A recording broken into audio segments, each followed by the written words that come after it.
Title: My wife said she was going on a girls' trip, so I synced her smartwatch to her parents' TV. The cheating wife show was live. Start: She laughed when she told me about the girls' trip. A weekend at the beach, no men, no phones, just wine, gossip, and salt air. Her voice carried that same careless melody she used when she lied about small things, like staying late at work. I'd heard it before. The only difference this time, I was done pretending not to notice. So when she hugged me goodbye at the door, I smiled, kissed her forehead, told her to have fun. Then I went to the living room, sat down, and opened her smartwatch app. She never realized her watch was synced to our shared cloud account. One setting later, I mirrored its video feed to her parents' TV. The same living room where she once introduced me as the man she'd grow old with. The screen lit up. Hotel room, dim lights, soft music, her laughter. But it wasn't her friends. A man walked in, shirt unbuttoned, familiar confidence in his movements. I'd seen him before, her colleague, the one she said was harmless. He kissed her, she didn't hesitate. I didn't move, didn't blink, didn't rage. Instead, I adjusted the volume and leaned back, listening to her parents' stunned silence echo through the line as the live feed streamed into their home. The girls' trip was over before it began. But 20 minutes later, something unexpected happened. 5 more men entered the room. Not friends, not hotel staff. 5 strangers. They looked rough, drunk, loud. One of them asked, "Is she ready?" And that's when her colleague grinned.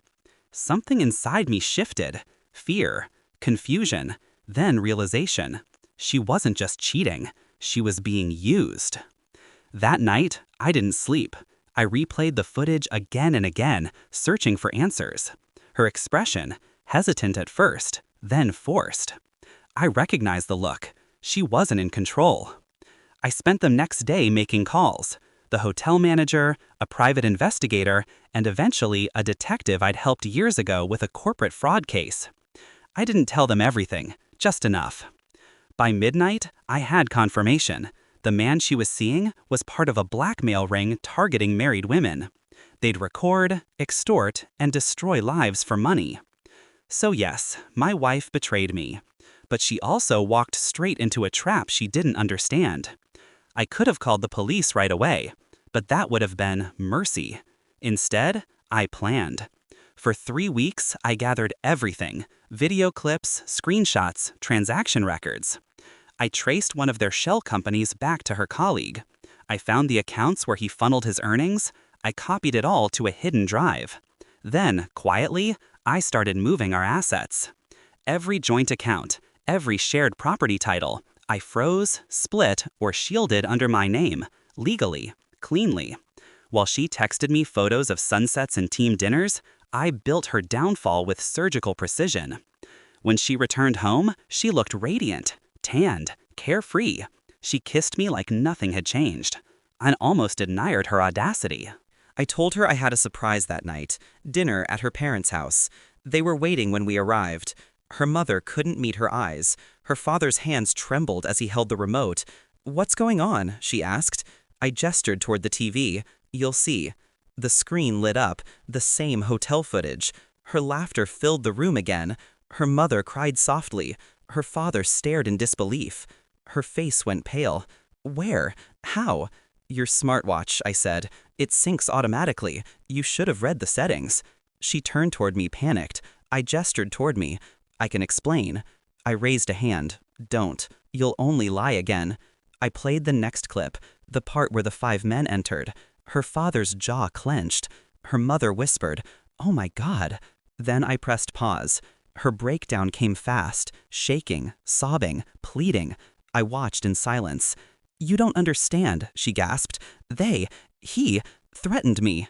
"Oh, I understand," I said. "You just picked the wrong side." I slid a folder onto the table. Inside were documents, wire transfers, chat logs, the private investigator's report. Her signature on one of the accounts that funded those men. She wasn't just a victim, she was their recruiter. The women they trapped, she helped find them. Her mother covered her mouth.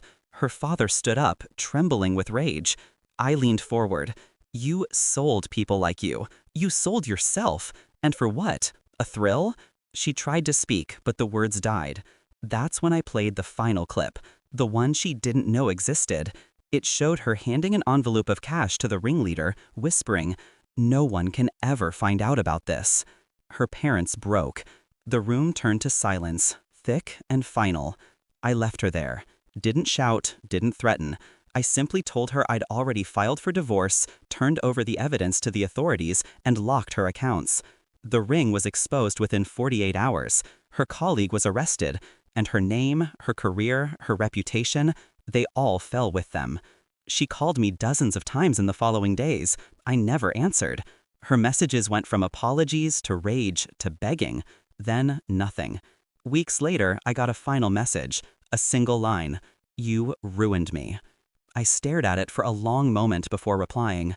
"No," I typed. "You filmed yourself doing that." Then I deleted the thread. People ask if revenge feels good. It doesn't, not at first. It feels clean, sterile, like closing a wound that never healed right. But watching her on the news, being escorted in handcuffs, mascara streaked, face hollow, there was something else. Peace. Not joy, not pride. Just the quiet certainty that I had restored balance. Sometimes, late at night, I still open that old Smartwatch app. The feed is dark now, disconnected.